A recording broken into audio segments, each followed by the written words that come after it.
코로나가 지속되면서 급격한 변화를 맞은 미디어 환경. 미디어의 홍수 속에서 기독교 매체에도 새로운 변화가 요구되는데 세상 속 교회, 세상을 선도하는 기독교 미디어로 나아가기 위한 전략은 무엇일지 전문가들의 의견을 들어본다.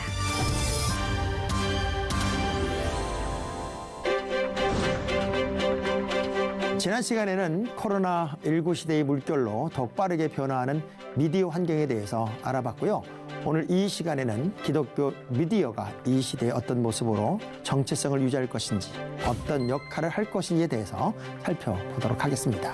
말씀해 주셨던 또 교회에서 이런 운동을 어떻게 잘 만들 수 있을까, 미디어 콘텐츠를 만들고 하는 거와 관련해서 저는 또 이런 측면이 있습니다. 요즘에 새로운 창의적인 미디어 콘텐츠를 만드는데 생각보다 그렇게 많이 돈이 들지 않습니다. 맞아요. 요즘은 더 그렇게 된 것 같아요. 요즘에. 전 세계에 소위 유튜브에 콘텐츠를 올리는 유튜버의 숫자가 몇 명인지 아십니까?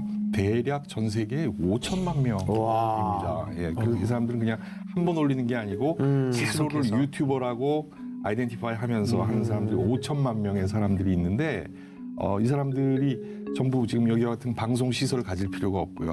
아주 작은 시설에서 효율적으로 만들 수 있는 시스템이 돼 있는 만큼 사실은 그거보다 선행되는 문제는, 자본의 문제보다 선행되는 문제는 말씀하신 세계관의 문제와 어떤 사회적 가치에 대한 아이디어를 가지고 우리 다음 세대들이 성장해서 세상으로 나갈 건지에 대한 고민이 사실 필요할 것 같습니다.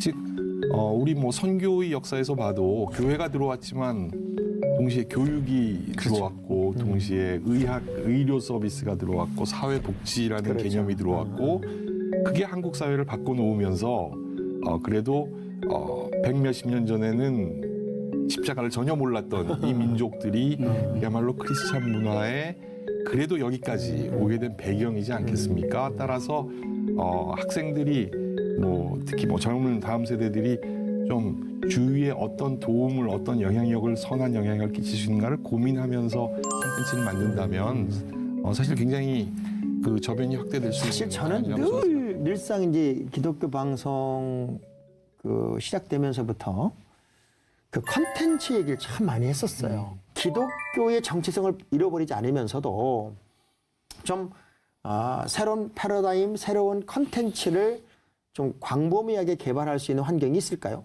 또 돈인가요? 돈 없이도 할 수 있는 방법은 여러 가지, 아까 막 교수님도 말씀하셨던 것처럼 지금 플랫폼이 많이 바뀌어 있기 때문에 그렇게 돈이 들지 않더라도 우리 안에 있는, 마음속에 있는 그 가치들을 끄집어내면 좋은데 이 가치에 대해서도 교회가 우리가 사람으로서 또 이 땅 가운데에서 두 발을 딛고 살아간다는 것을 깨우쳐주지 않으면 안 된다고 생각을 해요. 그러니까 교인들이 말하는 기독교 문화는 항상 공중에 붕붕 떠 있는 듯한 느낌이 듭니다. 그러니까 지성과 이성이라고 하는 영역을 그냥 뛰어넘고 냅다 그냥 지성소로만 들어가려고 하는 영성만 강조하는. 그런데 우리는 사람이라는 걸 잊으면 안 되거든요. 그 사람은 영혼 육으로 이루어졌다. 또 누구는 또 영과 육으로 이루어졌다 얘기하기도 하지만 어쨌든 간에 모든 것이 영적이지만은 않잖아요. 그러니까 육적인 필요들을 채워줄 수 있도록, 그게 이제 저희 기독교 교육도 사회학 쪽이니까 사회학 쪽에서는 니즈 어세스먼이라고 합니다. 필요 욕구 조사를 해서 그 필요한 것과 욕구들을 때려줘야 되는데 성경이 우리의 일상을 얼마나 많이 건드려주고 있는데 우리는 성경을 교회 안에서 영적인 부분의 교과서로만 쓰려고 하는 경향이 있다는 거죠. 근데 목사님 같은 분들이 이 성경이 온 삶을 통제하고 또 통치하고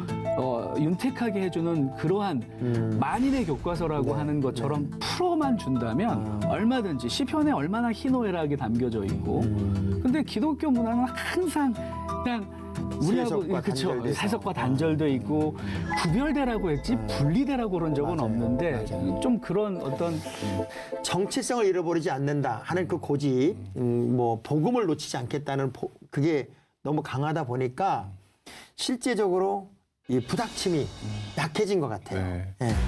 콘텐츠란 저는 문화라고 생각합니다.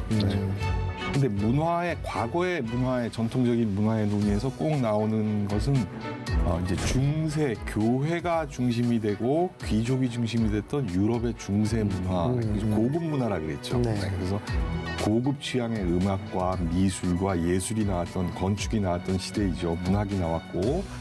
자, 그런데 결국 역사 속에서 근대 사회로 올라오면서 그 중세 교회 문화 중심의 고급 문화가 무너졌습니다. 여전히 존재는 하죠. 여전히 박물관에 가면 있지만 학생들은 젊은이들은 세익스피어를 보지 않고 해리포터를 보는 세대가 됐고 즉 대중문화가 더 영향력을 끼치게 됐고 저는 그게 의미하는 바가 크다고 생각합니다. 즉 문화 콘텐츠가 문화라는 이야기는 문화를 어떻게 지금 다시 해석해야 될까 이거는 그야말로 일상의 보통 사람들의 일상의 삶이 전부 저는 문화라고 생각합니다. 에브리데이 라이브즈가 바로 문화인데 요즘 잘하고 있는 상업적으로 잘하고 있고 시장에서 경쟁력 가지고 있는 미디어 플랫폼 서비스들 가만히 보면 그냥 볼 것만 제공해 주는 게 아니고요. 온라인 쇼핑몰도 제공하고요. 네. 머리는 어디서 자르면 될까 서비스 제공하고요. 대리운전 서비스도 제공하고요. 모든 포괄적인 금융 서비스도 제공하고요. 모든 포괄적인 삶의 영향력을 확실히 끼치고 있는 것이 지금 대표적인 뭐 OTT들도 그렇고 소셜 미디어들의 방향이거든요. 미국의 페이스북과 아마존도 그렇고요. 자, 그렇게 보면 이제 우리가 생각해야 될 것은 크리스찬 플랫폼, 미디어 플랫폼이 필요하다면 그 컨텐츠들은 전통적인 목사님의 설교 말씀들도 그 속에 있어야 되지만 그보다는 일상 사람들의 삶의 모든 면에 의료, 건강부터 복지부터 뭐 차를 마시는 것, 그다음에 케이크를 사 먹는 것 모든 삶의 영역에 우리가 영향을 어떻게 끼칠 수 있을까라고 접근하는 것이 바로 역사 속에서 우리가 배울 수 교수님 있는 좋은 말씀하실 때 그 문화라는 표현을 저는 그렇죠. 영성이라고 바꿔도 크게 무리가 안 된다고 생각합니다. 네, 그렇습니다. 맞습니다. 문화가 일상 가운데에서 문화가 중요한 거라면 영성도 그렇지 않습니까? 그럼요. 영성이 교회 안에서 하는 것만 영성이 아니라 우리 매일 살아가는 모든 것이 영성인 거 아니겠습니까? 그래서 일상의 영성을 회복하는 차원에서 저는 그 예수님이 가장 처음 일으킨 이적이 잔치집의 흥이 유지되는 거였어요. 네네. 예, 끝나가는 잔치집의 흥을 더 유지시키기 위해서 물이 포도주가 되게 한단 말이죠. 근데 우리는 포도주를 물로 근데 만들어야죠. 우리는 이제 있는 것마저도 갖다 버려. 그렇죠. 빨리 갖다 버리고 이제 끝내. 이제 이런 문화인 것 같은데 이제 어찌됐건 이게 이제 시청자층이라는 게 굉장히 또 한정적이란 말이에요. 기독교 방송의 시청자를 기독교 교인들에게만 정하다 보니까 다 이제 연세가 있는 분들로만 이렇게 구성이 됐다고 생각을 해서 공격적이지 못했던 오히려 순간적인 시청자층이 떨어지는 거에 대해서 두려움했었기 때문에 변화가 더 더디지 않았을까 하는 것도 있어요. 그 방송 보는 분들도 다 트로트 보고 있더라고요. 요즘 그럼요. 보니까. 근데 지금 이제 어찌됐건 이 코로나 때가 되면서 옛날 어르신들도 유튜브 보는 법을 다 배웠고요. 그렇죠. 그다음에 어떤 다 볼 수 있는 걸 한 10년 정도 훈련을 끝내놓은 것 같아요. 그래서 이제는 이 기독교 계통의 방송이나 기독교 미디어 계통은 정말 무섭도록 변화되지 않으면 안 되는 그런 때가 된 것 같은데 어떻게 생각하세요? 지금 저는 목사님 말씀하신 것 같이 특히 코로나 시대가 저희들에게 갖다 준 큰 교훈 중에 하나는 공간의 개념이 좀 바뀌어졌죠. 예, 그래서 많은 사람들이 온라인으로 예배를 하는 것도 예배일까라고 생각했지만 네. 이제는 거기 많이 익숙해져 있으니까. 그래서 저희들도 이제 이 소위 교회라는 공간의 그 공간이라는 개념을 스페이스라는 개념을 다시 재정의해야 될 것 같다는 생각입니다.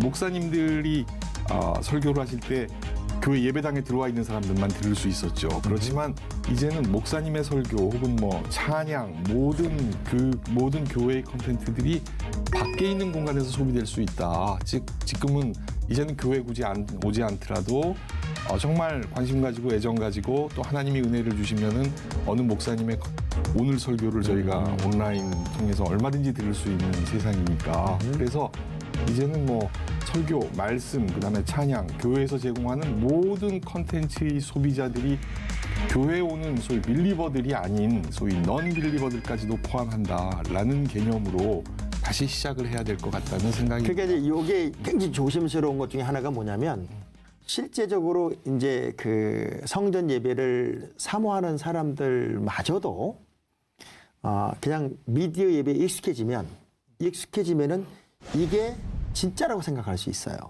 우리가 비대면 시대나 또 코로나 시대나 또는 해외를 갔거나 병이 들었거나 또 올 수 없는 환경이 됐거나 하는 사람들에게는 엄청난 선물이기 때문에 또 그 이후에도 지속적으로 또 볼 수 있는 선물이기 때문에 굉장히 발전이 돼야 되지만 이제 이 코로나 시대 끝나면 다시 사실 성전 예배는 회복이 된다고 저는 생각을 해요.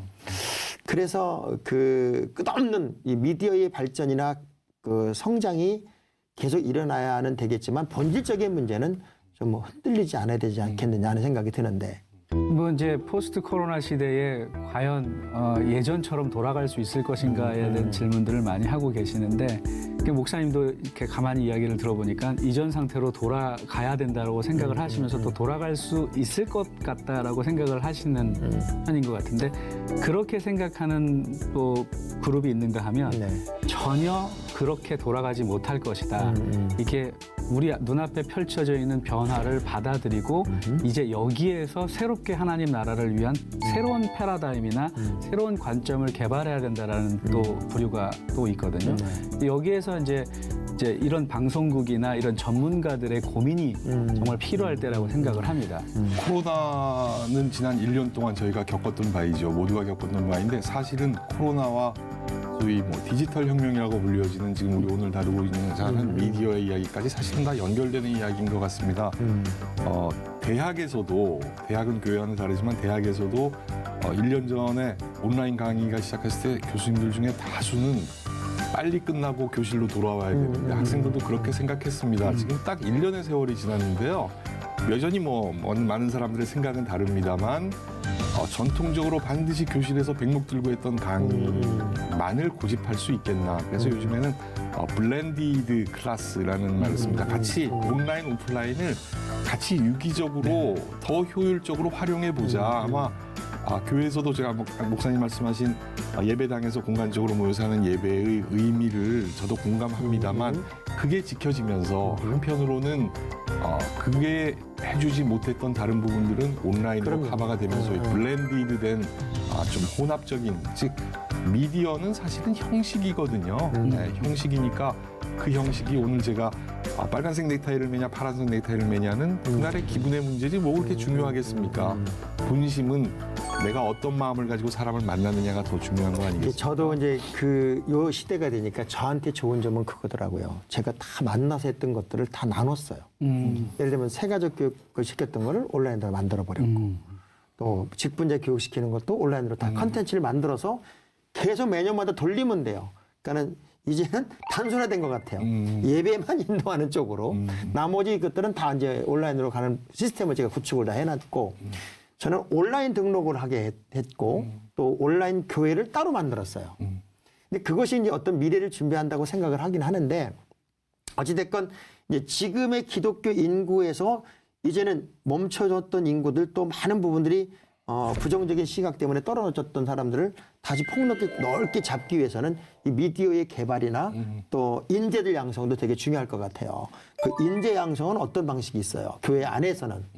첫째는 아까 뭐 처음엔 우리 나눴던 이야기로 다시 돌아갑니다만 첫째는 그야말로 가치관, 세계관에 대한 게 가장 중요한 거라고 저는 생각합니다. 그거는 어떤 뭐 기술을 가르친다기보다는 그게 중요해요. 두 번째는 좀 가르치는 즉 미래 인재들에게 뭐 어떤 방식으로 새로운 컨텐츠를 좀 고민하고 기독교 문화를 공유할까라는데 조금 접근을 좀 다시 해야 될 거라는 생각이 드는 대목은 뭐 방송 컨텐츠가 됐건 새로운 미디어의 컨텐츠가 됐건 특히 젊은 세대들이 교육을 받는 방식은 늘 뭔가를 우리가 주입시켜주고 그것을 외워서 반복하다 보니 창의적인 생각, 창의적인 새로운 컨텐츠에 대한 생각이 꽉 막히는 것 같아요.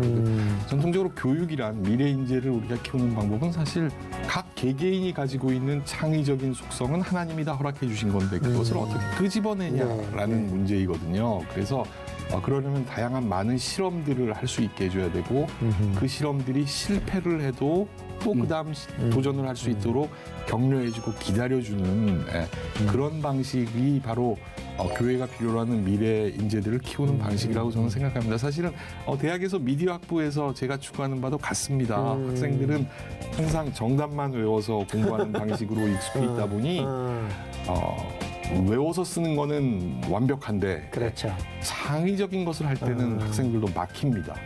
특히 교회에서도 다음 세대 이런 뭐 문화, 미디어 사역을 생각하는 젊은이들이 제 생각에는 다양한 실험을 할 수 있는 기회를 장을 열어주고 당장 어떤 아웃풋이 있다기보다는 좀 시간을 주고 실패를 하고 실패를 하다 보면 또 하나의 결실을 맺고 이런 식으로 좀 우리가 소위 미래 인재를 바라보는 시각을 좀 바꿔야 되는 게 중요할 것 같습니다. 상담을 하다 보면 그 미래에 대한 불확실한 그 아이들의 이야기들이 많이 있을 것 같기도 하고요. 네.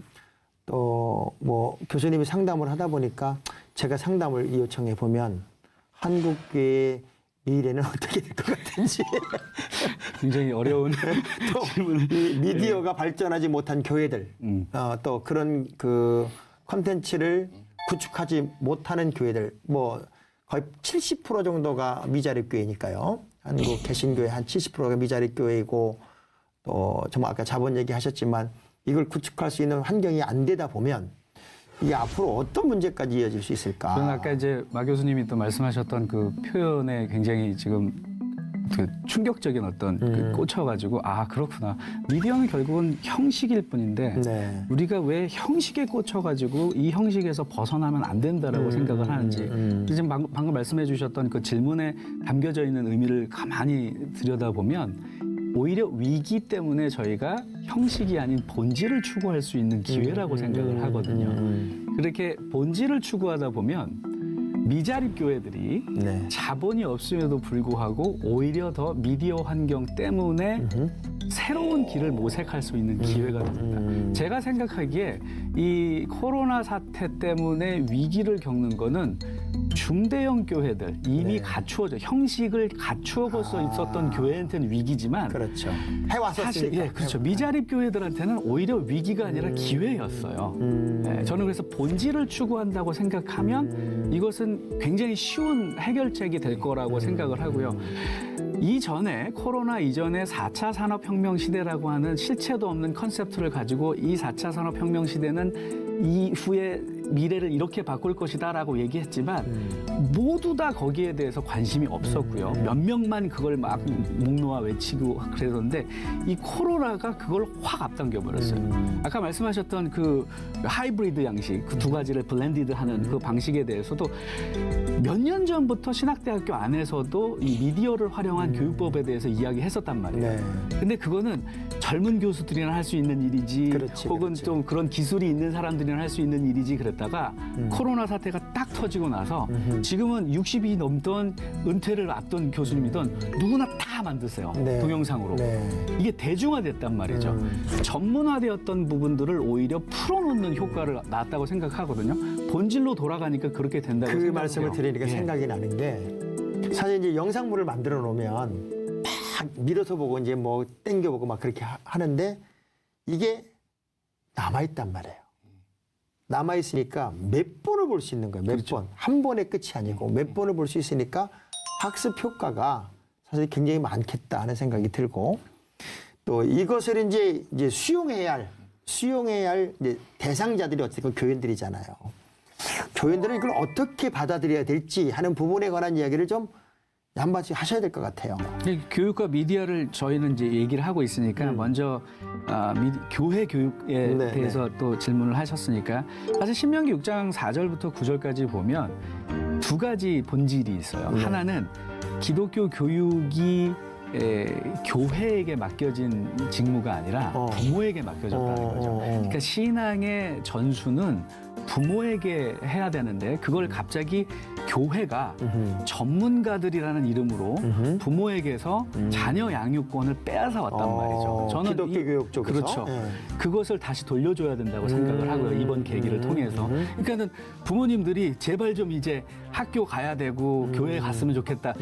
본인의 직무를 안 하겠다는 얘기밖에 안 되는 거예요. 사실은 본질로 생각했을 때는. 이 얘기 좀 부모님 잘 들으셔야 돼요. 잘 들으셔야 돼요. 제가 또 욕을 먹겠는데요. 또 하나는 교육의 도구로 형식으로 미디어는 이전부터 쓰여졌다는 거죠. 그렇죠. 그 신명기 6장 4절부터 9절까지 우리가 기독교 교육 헌장이라고도 말하는 거기에 보면 그 당시에 최고의 미디어 도구들을 다 사용하라고 합니다. 이 말씀을 문설주에다가 그렇죠. 붙이고 미간에 이마에 붙이고 손목에 그렇죠. 매고 당시로서는 최대 어떻게 보면 cutting edge media methodology죠. 그거를 부모님들에게 돌려주면 그들이 할 수 있는 최대한의 도구들과 미디어 환경들을 가지고 근데 그걸 그동안 교회가 대신 해주니까 부모님들이 거기에 대해서 고민할 필요가 없었단 말이죠. 저는 오히려 이것이 위기가 아니라 기회라고 생각을 한다면 교회는 그러면 이 부모님들을 좀 이쿠입해서 그러니까 오히려 이분들을 부모님 코칭해서 쪽에다가 부모님들처럼 자기 자녀들의 어떤 지금 현재 상태를 잘 아는 사람은 없을 거거든요.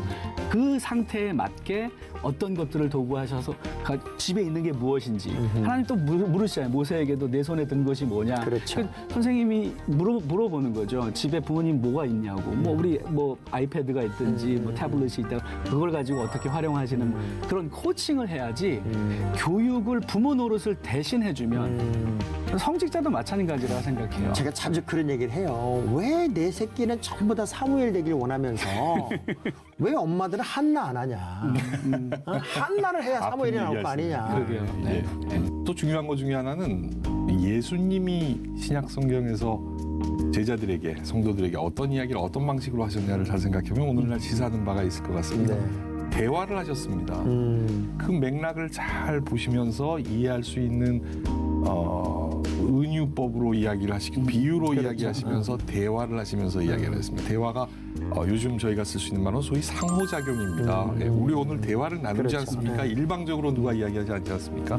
우리가 많은 성도들이 사실 익숙해져 있는 거는 굉장히 일방향적인 교육이었다고 저는 생각합니다. 심지어는 주일학교에서도 굉장히 일방향적으로 하다 보니 졸리죠. 하다 보니 힘들고 성경 암송이 중요하죠. 그렇죠. 근데 저는 사실 암송을 잘 못했습니다. 이상하게 제가 암송을 잘 어려서부터 교회에서 하라 그래도 잘 못했는데요. 그 교수님 되신 건 또 은혜네요. 네, 저는 왜 잘 못 외우는 것 치고는 교수가 된 게 참 큰 은혜입니다만 즉 외워서 하는 게 어떤 때는 필요하지만 그 자체가 목표의 다는 아니고 그다음에 일방적으로 듣는 그게 다가 아니고 그런데 지금 오늘날의 미디어는 상호작용적인 미디어지 일방적으로 하는 미디어가 아닙니다. 특히 설교 콘텐츠나 강의의 콘텐츠도 일방적으로 하시던 강의들을 설교들을 그냥 유튜브에 옮겨놨다고 그게 되는 게 아니고 뭔가 다시 구성이 돼야 되는 이제는 상호작용의 시대이거든요. 따라서 소위 교인들도 크리스찬들도 앞으로 우리가 좀 이 사용자 입장에서 해야 되는 건 어떻게 상호작용할까를 준비를 사실은 해야 될 것 같습니다. 그래서 상호작용적인 공부를 하다 보면 자기가 생각을 해야 되고요. 그냥 그다음에 질문이 있어야 되고요.